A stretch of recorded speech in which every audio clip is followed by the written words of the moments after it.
السلام علیکم ورحمۃ اللہ. السلام علیکم ورحمۃ اللہ. بیٹھ جائیں. کہاں بیٹھے ہوئے ہیں آپ لوگ؟ حضور جامعہ کے جو ہال روم ہے وہاں بیٹھا ہوا ہے. اچھا، جامعہ میں ہے، ڈھاکہ میں نہیں ہے؟ جی نہیں حضور، احمد نگر میں ہے. احمد نگر پنجہ گڑھ. اچھا اچھا، ٹھیک ہے، تشریف رکھیں. کافی بنا لیا ہے. اچھا، تو حافظ شفیع علاء الدین تلاوت. السلام علیکم ورحمۃ اللہ. پیارے حضور، وعلیکم السلام. اعوذ باللہ من الشیطان الرجیم. بسم اللہ الرحمن الرحیم.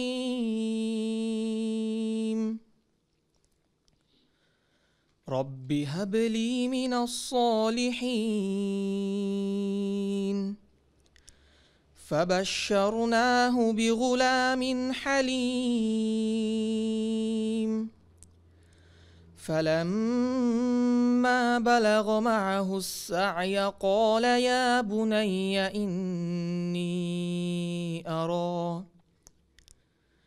إني أرى في المنام أني أذبحك فانظر ماذا ترى. قال يا أبت افعل ما تؤمر ستجدني إن شاء الله من الصابرين. فلما أسلما وتله للجبين وناديناه أن يا إبراهيم قد صدقت الرؤيا إنا كذلك نجزي المحسنين. إن هذا لهو البلاء المبين. وفديناه بذبح عظيم. وتركنا عليه في الآخرين. سلام على إبراهيم كذلك نجزي المحسنين. السلام علیکم. وعلیکم السلام. اکمل حسین صاحب ترجمہ. السلام علیکم ورحمۃ اللہ. پیارے حضور، وعلیکم السلام. تلاوت کردہ آیاتوں کا ترجمہ بیان فرمودہ از حضرت خلیفۃ المسیح رابع رحمہ اللہ تعالی. اے میرے رب، مجھے صالحین میں سے وارث عطا کر. پس ہم نے اسے ایک بردبار لڑکے کی بشارت دی. پس جب وہ اس کے ساتھ دوڑنے پھرنے کی عمر کو پہنچا، اس نے کہا، اے میرے پیارے بیٹے، یقیناً میں سوتے میں دیکھا کرتا ہوں کہ میں تجھے ذبح کر رہا ہوں. پس غور کر تیری کیا رائے ہے؟ اس نے کہا، اے میرے باپ، وہی کر جو تجھے حکم دیا جاتا ہے. یقیناً اگر اللہ چاہے گا تو مجھے تو صبر کرنے والوں میں سے پائے گا. پس جب وہ دونوں رضامند ہو گئے اور اس نے اسے پیشانی کے بل لٹا دیا، تب ہم نے اسے پکارا کہ اے ابراہیم، یقیناً تو اپنی رویا پوری کر چکا ہے. یقیناً اسی طرح ہم نیکی کرنے والوں کو جزا دیا کرتے ہیں. یقیناً یہ ایک بہت کھلی آزمائش تھی اور ہم نے ایک ذبح عظیم کے بدلے اسے بچا لیا، اور ہم نے بعد میں آنے والوں میں اس کا ذکر خیر باقی رکھا. ابراہیم پر سلام ہو. اسی طرح ہم نیکی کرنے والوں کو جزا دیا کرتے ہیں. السلام علیکم. وعلیکم السلام. اچھا، ناصر احمد. کلام حضرت مسیح علیہ السلام۔ پیارے حضور السلام علیکم ورحمۃ اللہ وبرکاتہ۔ وعلیکم السلام ورحمۃ اللہ۔ خاکسار ناصر احمد ابن معلم محمد اسد اللہ اسد صاحب خاکسار درجہ شاہد کا طالب علم ہو۔ منظوم پاکیزہ کلام سیدنا حضرت اقدس مسیح موعود علیہ الصلوۃ والسلام۔ کبھی نصرت نہیں ملتی در مولا سے گندوں کو، کبھی ضائع نہیں کرتا وہ اپنے نیک بندوں کو، کبھی نصرت نہیں ملتی در مولا سے گندوں کو،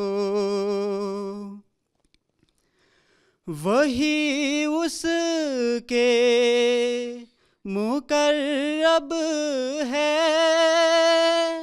جو اپنا آپ کھوتے ہیں،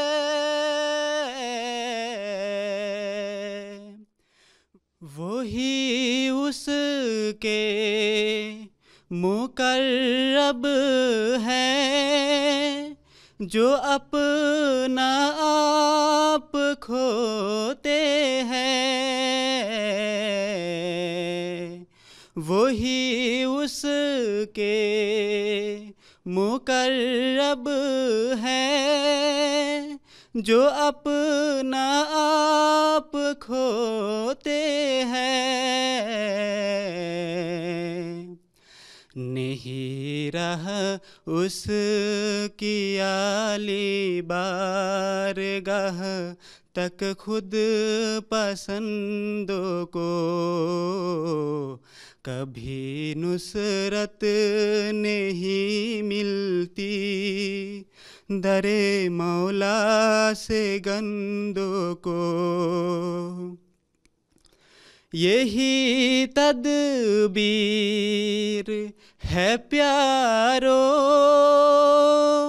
کہ مانگو اس سے قربت کو، یہی تدبیر ہے پیارو کہ مانگو اس سے قربت کو،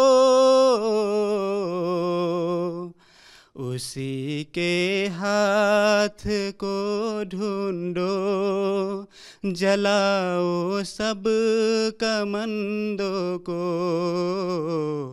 اسی کے ہاتھ کو ڈھونڈو جلاؤ سب کمندوں کو،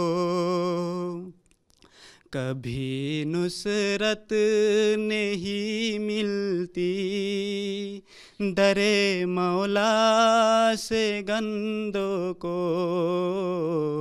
کبھی ضائع نہیں کرتا وہ اپنے نیک بندوں کو۔ السلام علیکم ورحمۃ اللہ۔ وعلیکم السلام۔ ہاں جی، معین الاسلام حدیث۔ پیارے حضور السلام علیکم ورحمۃ اللہ۔ وعلیکم السلام ورحمۃ اللہ۔ خاکسار محمد معین الاسلام درجہ خامسہ۔ پیارے نبی صلی اللہ علیہ وسلم کے دو حدیثیں پیش خدمت ہے۔ اللہم صلی علی محمد وعلی آل محمد وبارک وسلم انکا حمید مجید۔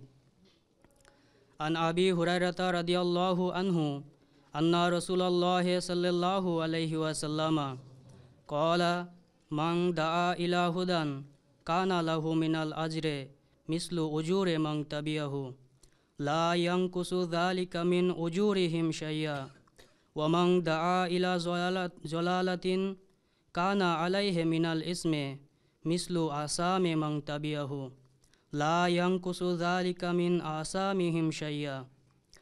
حضرت ابو ہریرہ رضی اللہ عنہ سے روایت ہے کہ رسول اللہ صلی اللہ علیہ وسلم نے فرمایا، جس نے دوسروں کو ہدایت کی طرف بلایا اس کے لیے اس راستے پر چلنے والوں کی ثواب کے برابر ثواب ہے، جبکہ ان کے ثواب میں سے کچھ بھی کم نہ ہوگا۔ جس نے گناہ کی دعوت دی اس کے لیے بھی اتنا گناہ ہے جتنا اس غلطی کا ارتکاب کرنے والوں پر ہے، جبکہ ان کے گناہوں میں بھی کوئی کمی نہیں ہوگی۔ صحیح مسلم۔ عن ابی ہریرہ انہ سمع رسول اللہ صلی اللہ علیہ وسلم یقول انما مثلی و مثل الناس کمثل رجل استوقد نارا فلما اضاءت ما حوله جعل الفراش وهذه الدواب التي تقع في النار يقعن فيها فجعل ينزئهن ويغلبنه فيقتحمن فيها فأنا أخوذ بحجاجكم عن النار وهم يقتحمون فيها۔ حضرت ابو ہریرہ رضی اللہ عنہ بیان کرتے ہیں کہ میں نے رسول اللہ صلی اللہ علیہ وسلم کو فرماتے ہوئے سنا کہ لوگوں، میری اور تمہاری مثال اس شخص کی سی ہے جس نے روشنی کی خاطر آگ جلائی، پروانے اور کیڑے مکوڑے اس پر آ کر گرنے لگے، وہ انہیں پرے ہٹاتا ہے مگر وہ باز نہیں آتے اور اس پر گرتے چلے جاتے ہیں۔ میں بھی تمہاری کمر سے پکڑ کر تمہیں آگ میں گرنے سے بچانا چاہتا ہوں، اور تم ہو کہ دیوانہ بر اس آگ کی طرف بھاگے چلے جاتے ہو۔ بخاری کتاب الرقاق۔ السلام علیکم ورحمۃ اللہ۔ وعلیکم السلام ورحمۃ اللہ۔ اقتباس حضرت مسیح علیہ السلام محمد طارف حسین۔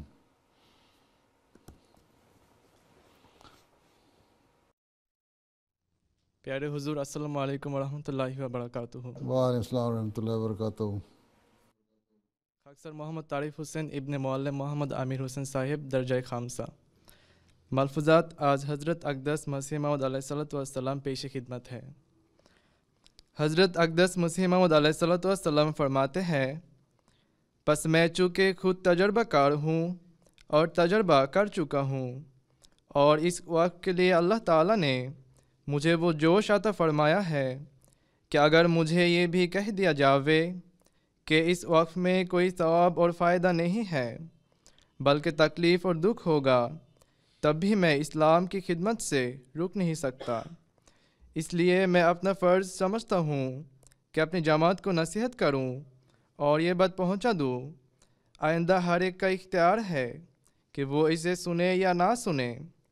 اگر کوئی نجات چاہتا ہے اور حیات طیبہ یا ابدی زندگی کا طلبگار ہے تو وہ اللہ کے لیے اپنی زندگی وقف کرے، اور ہر ایک اس کوشش اور فکر میں لگ جاوے کہ وہ اس درجہ اور مرتبہ کو حاصل کرے کہ کہہ سکے کہ میری زندگی، میری موت، میری قربانیاں، میری نمازیں اللہ ہی کے لیے ہیں۔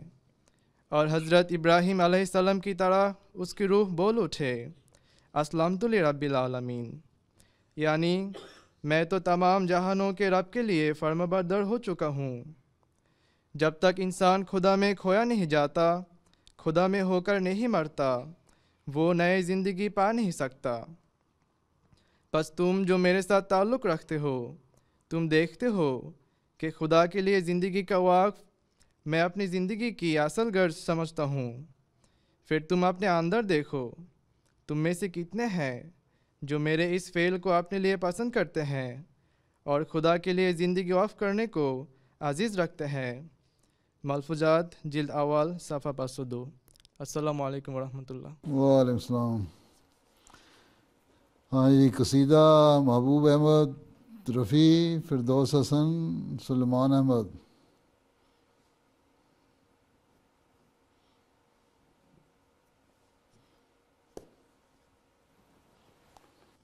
پیارے حضور السلام علیکم ورحمۃ اللہ وبرکاتہ۔ وعلیکم السلام۔ خاکسار محبوب احمد درجہ مماہدہ۔ السلام علیکم ورحمۃ اللہ۔ پیارے آقا خاکسار سلیمان احمد درجہ مماہدہ۔ السلام علیکم پیارے حضور، خاکسار محمد فردوس حسن درجہ مماہدہ۔ قصیدہ آز حضرت اقدس مسیح موعود علیہ السلام۔ یا قلبی اذکر احمد عین الہدا مفنی العدا برا کریما محسنا بحر العطایا والجدا یا قلبی اذکر احمد عین الہدا مفنی العدا برا کریما محسنا بحر العطایا والجدا بدر منیر ظاہر فی کل وصف حمدا احسانہ یسبی القلوب وحسنہ یروی الصدا بدر منیر ظاہر فی کل وصف حمدا احسانہ یسبی القلوب وحسنہ یروی الصدا یا قلبی اذکر احمد عین الہدا مفنی العدا برا کریما محسنا بحر العطایا والجدا الظالمون بظلمهم قد كذبوه تمردا والحق لا يسع الورى إنكاره لما بدا الظالمون بظلمهم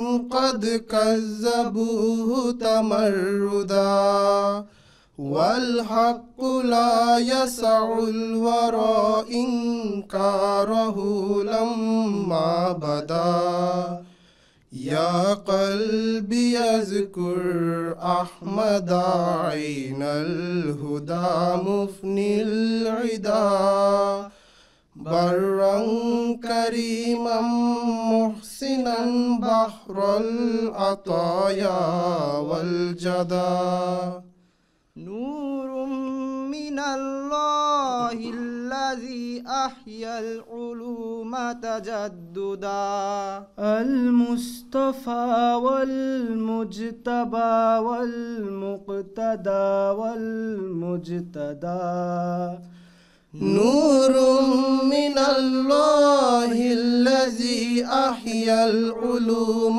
تجددا المصطفى والمجتبى والمقتدى والمجتدى یا قلبی اذکر احمد عین الہدا مفنی العدا برا کریما محسنا بحر العطایا والجدا یا قلبی اذکر احمد عین الہدا مفنی العدا برا کریما محسنا بحر العطایا والجدا السلام علیکم ورحمۃ اللہ. پیارے حضور مماہدہ کلاس کے ہو تینوں؟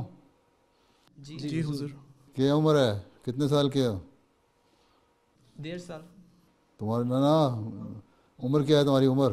ایج 18. اور یہ 21. اور یہ میرا 20 سال حضور. اچھا 2 کی داڑیاں ایک کی داڑھی نہیں. میں نے کہا چھوٹا ہے ایک زیادہ. کہ وہ میٹرک کر کے آئے تھے یہاں؟ جی حضور. میں انٹر دے کر جامعہ میں داخل ہوا. انٹر کر کے آیا پھر کر کے آئے ہو؟ ان دونوں کو میٹرک دے کر جامعہ میں داخل ہوا. سو میں انٹرمیڈیٹ پاس ہونے کے بعد جامعہ میں انٹرمیڈیٹ پاس کر کے آئے نا. Intermediate F A F S کیا ہوتا ہے نا. تو یہ دونوں انٹرمیڈیٹ کر کے آئے, یہ میٹرک کر کے آیا ہے؟ نہیں حضور, میں اور یہ ان دونوں میٹرک کر کے آیا ہوں اور یہ انٹرمیڈیٹ کر کے آیا ہے. اچھا تو اس کی عمر کیوں زیادہ ہے؟ میٹرک لیٹ کیا تھا؟ میٹرک تو 16 سال میں ہو جانا چاہیے تھا. میٹرک 16 سال میں ہو جائے, جامعہ میں آئے, ابھی تو 17.5 سال عمر ہونی چاہیے, 21 سال کی عمر ہو گئی, عمر زیادہ ہو گئی ہے. چلو جاؤ بیٹھو.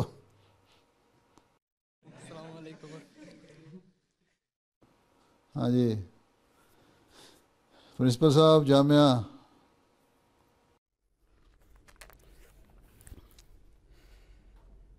السلام علیکم ورحمۃ اللہ وبرکاتہ. پیارے حضور, I am presenting a short brief on Jamia Ahmadiyya Bangladesh. Jamia Ahmadiyya Bangladesh was established at the kind instruction of Hazrat Khalifatul Masih Ar-Rabi rahimahullah ta'ala in 2002. The first course was a Mubashir Murabbi course of 3.5 years. The first principal was Maulana Saleh Ahmad Sahib. 13 students got admitted and all passed. They passed out in June 2005. With the kind approval of our present Huzur, our Jamia was upgraded to international level in 2006. Maulana Imdadur Rahman Siddiqui Sahib joined as principal. Every year, students got admitted after written and viva examination. A 7-year Shahid course of international standard was followed. Though provision for 15 students is there, but we used to get 10 to 12 students every year because others could not qualify in the exam. So in 2006,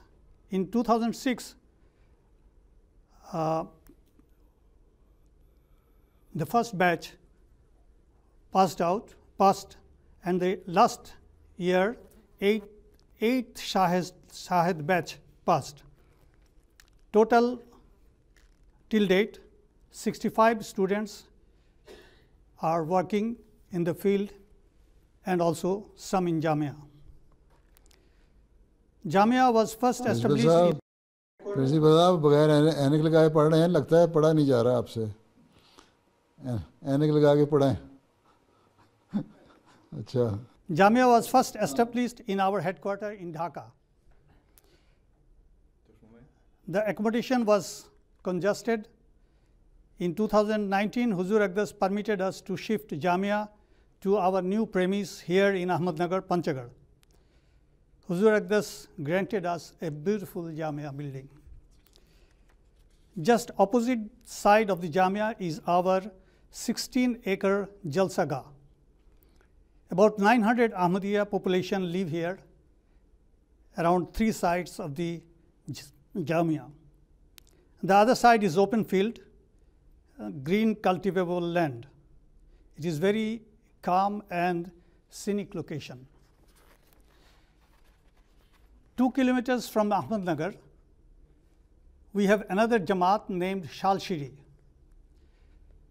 There are 1,200 members there.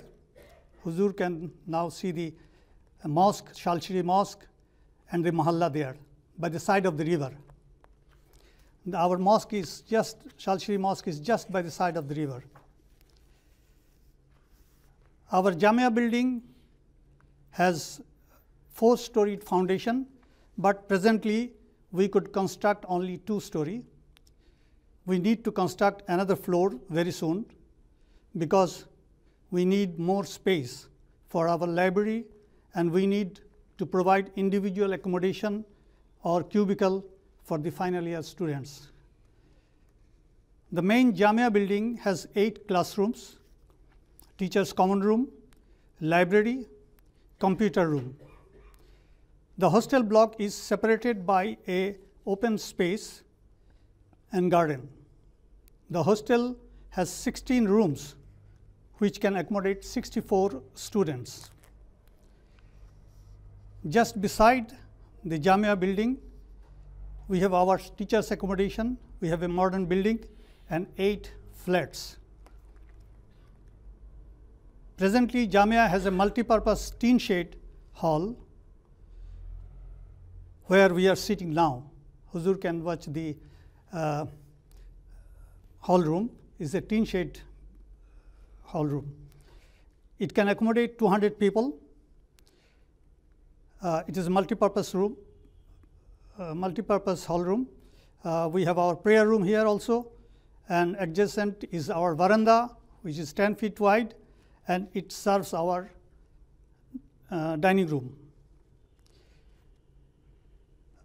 We wish very soon we may build a purpose-built auditorium and gymnasium. By the side of this hall room, we have a playground where handball, volleyball, badminton is played.